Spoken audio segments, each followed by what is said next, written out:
holky, dneska bych vám chtěla ukázat moji everyday makeup rutinu. Já už jsem vám dělala tutoriál na TikTok, ale myslím, že tady na YouTube se do toho můžeme víc jako ponořit, ukážu vám všechny moje lifehacky, co jak dělám, můžeme se do toho pustit. Začnu u skin prep, je to hrozně důležitý pro mě. Jestli chcete, aby vám ten makeup hezky seděl, aby to vypadalo hezky všechno, mít dobrou skin prep je hrozně důležitý. Normálně pokud máte nějakou skincare rutinu, tak si ji udělejte. Já už ji taky mám na sobě normálně jenom toner a krém. Když si make-up dělám třeba odpoledne, když už jsem si dělala skincare ráno, tak použiju jenom tohle SPF-ko.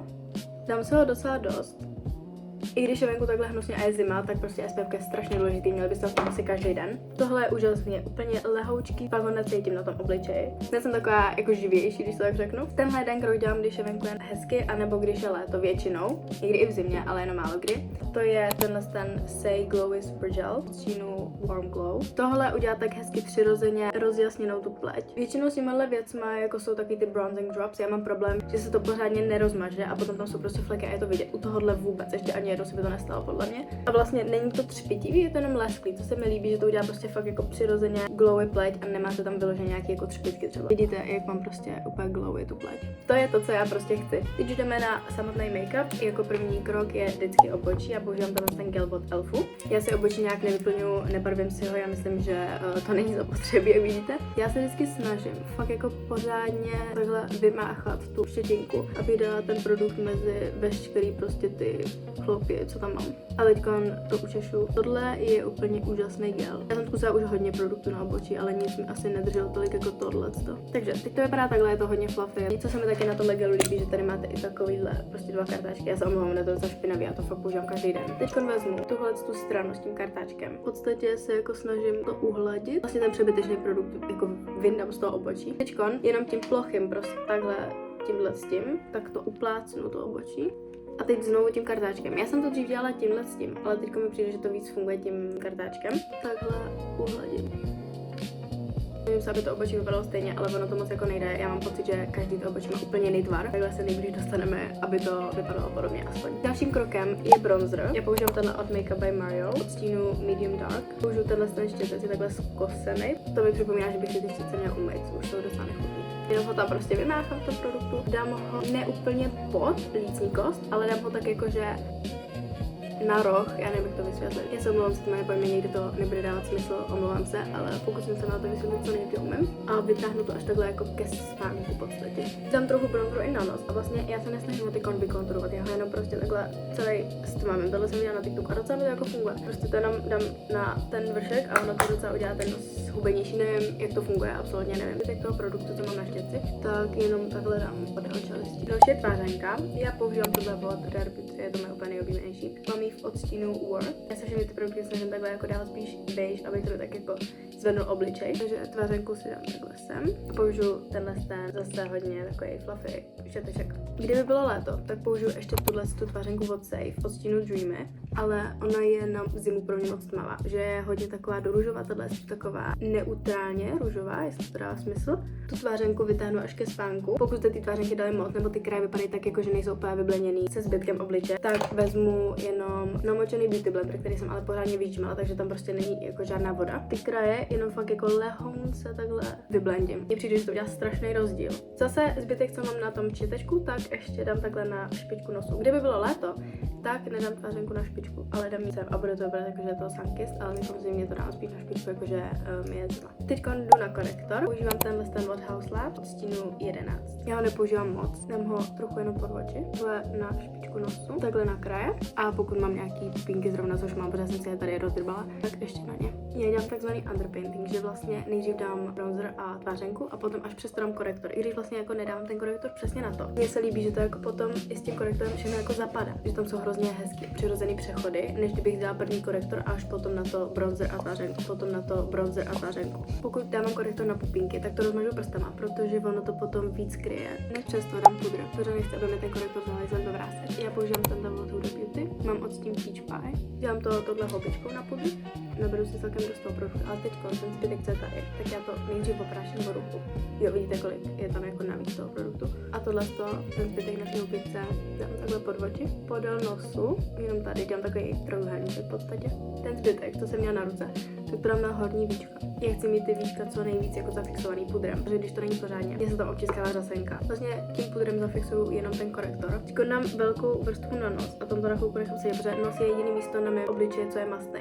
A ten zbytek ještě dám takhle mezi obočí. Ale nebojte se, že jako nezafixujeme i kraje toho obličeje, nebojte, všechno bude. Teď se budeme hodně soustředit na nos. Začnu tím, že vezmu takovejhle chlupatý štěteček a vezmu zase ten krémový bronzer, který jsme používali. Chci ten nos trošku jako vykonturovat, ale já mám hodně specifický tvar nosu, takže moje konturování nebude 99% fungovat na vás. To si fakt musíte najít podle mě někoho, kdo má úplně stejný tvar nosu, jako máte vy. Já mám tady prostě dvě takový fakt jako boule z obou stran. U nikoho jsem to ještě neviděla a hrozně mě to štve. Takže co já dělám? Já vlastně stmavím jenom začátek toho nosu, protože jakmile se snažím dát stmavý přes ty boule, teď udělám můj nos ještě širší než je. A potom, abych to jakoby dokončila, tak jenom tady takhle udělám a protáhnu to jako pod obočí. Někdy se mi to povede víc, někdy méně, jenom prostě jako stmavím ten nos trošku aspoň. Moje hodně oblíbená část je highlighter. Na nos používám tenhle od Charlotte Tilbury v odstínu Spotlight. Mně tenhle nevyhovuje moc na tváře, ale používám ho na ten nos, protože on se nehne, on je jako tekutej, ale nehne se. Teď se snažím udělat co nejmenší tečku na tom nose, aby vypadal ten nos co nejhubenější. Čím uší tečka, tím menší ten nos vypadá. Jenom to takhle vypracuju prstem. Ještě udělám takovou malou čárečku tady, ale nespoju to s tou ťupkou. Teď jdeme zafixovat to, co máme na kraji obličeje. Jako pudrovou tvářenku já používám tuhle od Rare Beauty. Mám ji v odstínu Hope. Já tuhle tvářenku miluju. Používám ji fakt hodně. Ono to není vidět, ale ono to bylo úplně vystouplý a teď je z toho placka skoro. Použiju tenhle hodně chlupatý štětec. Jenom fakt stačí malinko, lehce to tam ponosit a vyprašte to hodně. A dám to tam, kam se dá tu tekutou tvářenku. Trošku to rozmažu prstama, protože je to fakt hodně pigmentovaný. Už jsem mi milionkrát z toho, že jsem si ji dala až moc a nevypadá to hezky, věřte. Teď se přesuneme na něco, na co se mě pořád ptáte na TikToku, a to jsou řasy. Dávám tady fakt úplně in-depth tutoriál na moje řasy. Ptáte se mě taky, jestli používám nějaký séra, nepoužívám nic, fakt mám jako odmala hodně hustý řasy a jakože je to moje nejoblíbenější věc na mě. Pak jsem na ně jako hodně pyšná. Začnu tím, že se normálně natočím. Já nevím proč, ale vždycky tohle oko musím natočit dvakrát. Tohle v oboje jsem natočila jednou. A podívejte na ten rozdíl. Používám dvě řasenky vždycky. Tu druhou používám pořád už asi 2 roky v kuse. A tu první jako střídám, ale jako střídám 2, maximálně 3 mezi sebou. Teď momentálně jako tu první použiju tuhle od Essence. Podle mě o ní nikdo jako nemluví. Tohle byla moje úplně první řasenka. Takhle vypadá ten kartáček. A teďkon, když si malujete řasy, tak chcete mít zavřený oko u toho, protože jakmile dáte řasenku ke kořínkům, tak vám ty řasy spadnou a nebude to vypadat hezky. Takhle budou daleko delší. A i když máte třeba ty řasy světlejší, tak se nebojte, že by jako bylo vidět, že tam nemáte ty řasy namalované. Ne. Takže vždycky se zavřeným okem. Tohle je jedna vrstva řasenky. Udělala jsem to za 10 sekund. Já mám ráda takový doll eye efekt, takže mně se líbí, když nějaký ty řasy jsou třeba trošku spojený. Tohle nemusí být úplně pro všechny, někdo má rád pak jako hodně rozdělený ty řasy, ale mně přijde, že ty moje oči potom vypadají větší. Jedna vrstva. Dneska má fakt good lash day. Teď, než uděláme druhou vrstvu řasenky, tak vám ukážu jeden lifehack, který jsem snad nikdy někomu jako neřekla. A fakt si to jako hodně gatekeepu. Ani na TikToku jsem nám to nikdy neukázala, nikdy jsem nám to neřekla. A trošku zkusím jakože udělat si větší oči.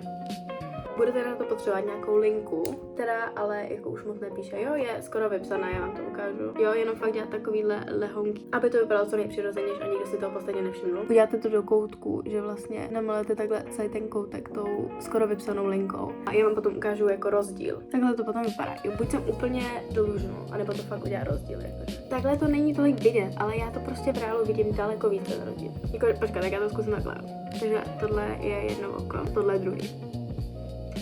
Já fakt nevím, ale já bez toho nevyjdu z domu. Pokud si dám řasenku a neudělám tohle, tak nevyjdu ven. Tohle dělám už tak 4 roky v kuse. Teď jdeme už konečně na tu druhou vrstvu řasenky. A druhá je tahle teleskopik od L'Orealu. Já nevím, jak je to možný a co je zatím jako za vědu, ale tohle udělá o tolik další řasy. Nechápu to, jakože ten kartáček je tak specifický, nikdy jsem nic neviděla, ale udělá to ty nejlepší řasy. Teď to prostě jenom přetáhnu přes tu první vrstvu a prostě automaticky to udělá ty řasy další. Mně se třeba tahle řasenka nelíbí jako sama o sobě, protože mi přijde, že hodně lepší ty řasy. Ale když to dám až přes něco, tak je to úplně úžasné. Je hodně kontroverzní, jestli si dělat spodní řasy nebo si je nedělat. Já si je dělám, když jsem si nedělala, já na spodní řasy používám jakoukoliv vyschlou řasenku, která už fakt jako skoro nebarví. Teď momentálně je to tahle stav od R.E.M. Beauty. Já jsem ji dřív používala normálně na horní místo tý od Essence, ale už je vyschla skoro.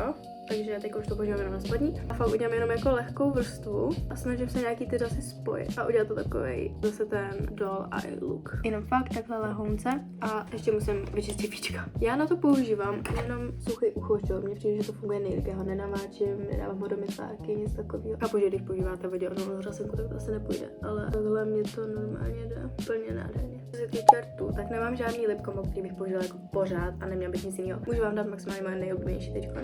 Už jsem vám ho ukazovala na TikToku, ale ještě vám ho ukážu tady. Je to tahle tuška od Revolutionu v odstínu Divine a tenhle Kikola Knarty v odstínu 05. Já to miluji, jakože tohle je fakt skvělý. Vidíte, kolik větší jsou moje rty? A já to fakt jako neoverlinuji. Já mám jenom takový ty jakoby dvojitý rty, ono to existuje, že máte takovou bílou linku ještě okolo rtu a tu já mám a tam jsem si dala tu linku a prostě ty rty jsou hned o tolik větší. A tohle je celý můj make-up. Doufám, že jsem vám nějak pomohla, nebo že se chcete teďkon inspirovat. A to je asi všechno. Budu moc ráda za like nebo za odběr a uvidíme se u příštího videa. Mějte se krásně, pá!